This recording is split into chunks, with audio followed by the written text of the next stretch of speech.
कार्मिक कल्याण। प्रदेशवासियों को जन कल्याणकारी योजनाओं का लाभ दिलाने तथा सुशासन देने में जनप्रतिनिधियों के साथ साथ कार्मिकों की भी महती भूमिका है। हमारी सरकार कार्मिकों व पेंशनर्स के हितों के लिए भी संवेदनशील है। प्रदेश के कर्मचारी संगठनों द्वारा पदोन्नति के समुचित अवसर प्रदान करने व वेतनमान में संशोधन संबंधी विभिन्न मांगों का तुलनात्मक अध्ययन व विश्लेषण कर अनुशंसा किए जाने हेतु उच्च स्तरीय समिति का गठन किया जाएगा। ये समिति भविष्य में 8वें वेतन आयोग की रिपोर्ट प्राप्त होने पर उसे राज्य में लागू करने के संबंध में आवश्यक प्रशिक्षण कर अपनी सिफारिश राज्य सरकार को प्रस्तुत करेगी।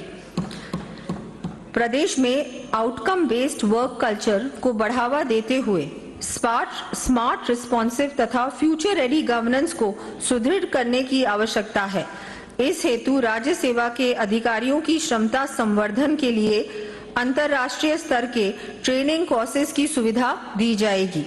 इससे अधिकारी कर्मयोगी की भावना से रोल बेस्ड कार्यशैली की ओर अग्रसर होंगे। राजकीय कर्मचारियों व पेंशनर्स के कल्याण के साथ साथ उन्हें विभिन्न सुविधाओं का लाभ दिलाए जाने के उद्देश्य से विभिन्न प्रावधान किए जाने प्रस्तावित हैं। इन प्रावधानों का विवरण मैं सदन के पटल पर रख रही हूं।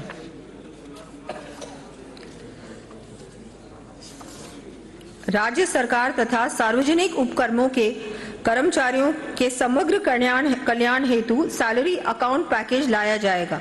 इसके अंतर्गत सैलरी अकाउंट के साथ एडवांस डिजिटल बैंकिंग सुविधाएं, रियायती दर पर ऋण तथा बीमा इत्यादि सुविधाएं उपलब्ध करवाई जाएंगी। ये सुविधा 70 वर्ष तक की उम्र के पेंशनर्स को भी दी जाएगी। राजकीय कार्यालयों में महिला कार्मिकों को तनाव मुक्त वातावरण उपलब्ध कराने के उद्देश्य से कार्यालय समय में उनके 6 माह से 6 वर्ष तक के बच्चों की देखभाल हेतु चरणबद्ध रूप से मुख्यमंत्री शिशु वात्सल्य सदन खोले जाएंगे। आमजन को जन कल्याणकारी योजनाओं का समयबद्ध लाभ दिलाने, स्थानीय समस्याओं के त्वरित निस्तारण तथा विकास को गति प्रदान करने के उद्देश्य से ग्रामीण एवं शहरी निकायों के जनप्रतिनिधियों और इनके मुख्य प्रशासनिक अधिकारियों की वित्तीय शक्तियों की सीमा में बढ़ोतरी की जानी प्रस्तावित है।